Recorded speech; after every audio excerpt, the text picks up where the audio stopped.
Hello বন্ধুরা, শুনে রাখো ইউটিউব চ্যানেলের পক্ষ থেকে আপনাদের সবাইকে স্বাগত জানাই। চলে এসেছি আরও একটি নতুন ভিডিও নিয়ে।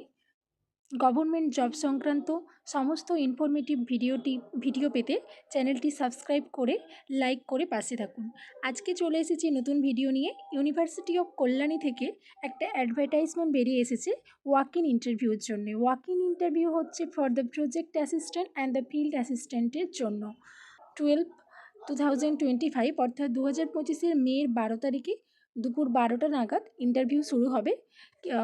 ইন্টারভিউর যে পোস্ট আছে বা যে প্রজেক্ট আছে সেই প্রজেক্টের টাইটেল, প্রজেক্টের ডিউরেশন এবং কী কী ডেজিগনেশনের জন্য নিয়োগ হবে এবং সেই সমস্ত ডেজিগনেশনের জন্য কী কী কোয়ালিফিকেশান লাগবে এবং কত টাকা স্যালারি দেওয়া হবে পার মান্থে, সেই সমস্ত কিছু আমি ভিডিওর মাধ্যমে জানিয়ে দেব। ভিডিওটি সম্পূর্ণ দেখতে থাকুন।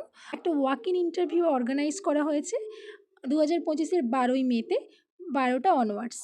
Department of ecological studies, university of Kalyani কী করছে, অ্যাপয়েন্ট করছে project assistant and field assistant for period of 1 year to work in the project.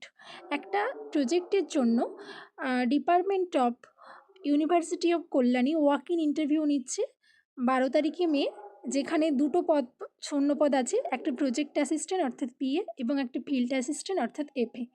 তো এখানে যেটা বলা আছে সেটা হচ্ছে ইন্টারেস্টেড যেই সমস্ত ক্যান্ডিডেটস আছে তাদেরকে অবশ্যই ইন্ডিয়ান ন্যাশনালিটির হতে হবে এবং তাদেরকে রিকোয়েস্ট করা হচ্ছে to appear in person directly in the interview. তাদেরকে অবশ্যই 12 অনওয়ার্ডস তাদেরকে ডাইরেক্টলি ইন্টারভিউতে দেওয়ার জন্য এখানে অ্যাপিয়ার করতে বলা হয়েছে এবং অ্যাপ্লিকেশনের সাথে যেই সমস্ত biodata, attested copies of certificates, মানে তার নিজস্ব বায়োডাটা থাকবে এবং তার সমস্ত সার্টিফিকেটের অ্যাটেস্টেড কপি থাকবে, তার মার্কশিটস এবং candidate should produce original marksheet. অবশ্যই ক্যান্ডিডেটকে তার অরিজিনাল মার্কশিট দিতে বলা হয়েছে এবং যেই সমস্ত সার্টিফিকেটস আছে সব কিছু নিয়ে ইন্টারভিউতে দেওয়ার জন্য এখানে বলা হয়েছে।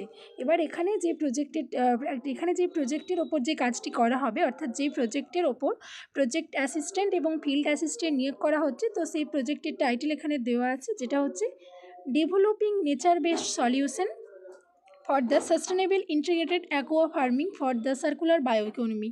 তো এটা হচ্ছে প্রজেক্টের টাইটেল এবং প্রজেক্টের যে ডিউরেশন বলা হয়েছে, মানে প্রজেক্টটা 1 বছর নাগাদ চলবে, 1 বছর পর্যন্ত চলবে এবং তার জন্য একটি প্রজেক্ট অ্যাসিস্ট্যান্ট, একটা ওয়ান পোস্ট, মানে একটি শূন্যপদ আছে প্রজেক্ট অ্যাসিস্ট্যান্টের জন্য এবং একটি ফিল্ড অ্যাসিস্ট্যান্টের নিয়োগ করা হচ্ছে, যার জন্য শূন্যপদ একটি। এবং এখানে যেই সমস্ত কোয়ালিফিকেশান লাগবে, এসেনশিয়াল কোয়ালিফিকেশান, সেগুলো একদম সব কিছু বলা আছে। আর প্রজেক্ট অ্যাসিস্ট্যান্টের জন্য যা যা কোয়ালিফিকেশান লাগবে, অবভিয়াসলি এমএসসি হতে হবে ইন দ্য বায়োলজিক্যাল সায়েন্সের ওপর, অথবা fishery science or animal science or agriculture sciences অথবা environmental management with the research experience. অবশ্যই তার এই সমস্ত বিষয়গুলির ওপর যে কোনো একটিতে এমএসসি রাখতে হবে এবং তাকে রিসার্চের এক্সপিরিয়েন্স রাখতে হবে।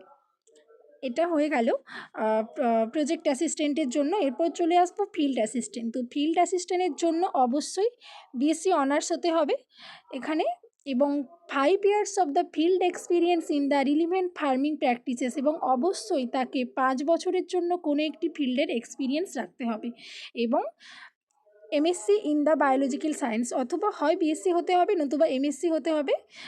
যদি এমএসসি থাকে তার জন্য যে সমস্ত ক্রাইটেরিয়াগুলো আছে, সেটা হচ্ছে এমএসসি হতে হবে বায়োলজিক্যাল সায়েন্সে অথবা ফিশারি সায়েন্সে অথবা অ্যানিমেল সায়েন্সে অথবা এগ্রিকালচার সায়েন্স এবং এনভায়রনমেন্টাল ম্যানেজমেন্ট।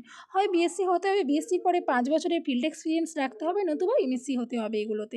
আর এই যে এখানে যে প্রজেক্টটা হচ্ছে, যে প্রজেক্টের যে ফেলোশিপ দেওয়া হচ্ছে বা পার মান্থ যে স্যালারিটা দেওয়া হচ্ছে, সেটা হচ্ছে প্রজেক্ট অ্যাসিস্ট্যান্টের জন্য পার মান্থ দেওয়া হচ্ছে 25,000 টাকা এবং যে ফিল্ড অ্যাসিস্ট্যান্ট আছে তার জন্য পার মান্থ স্যালারি দেওয়া হবে 15,000 টাকা। ক্যান্ডিডেটসের জন্য যেই সমস্ত ইন্টারভিউ যখন দিতে আসবে ক্যান্ডিডেটরা, তারা অবশ্যই তাদের সাথে বায়োডাটা এবং সমস্ত রকমের তাদের রিলিভেন্ট অরিজিনাল সার্টিফিকেটগুলো এবং পাসপোর্ট সাইজ এবং সেলফ অ্যাটেস্টেড ফটোগ্রাফস অবশ্যই ক্যারি করবে।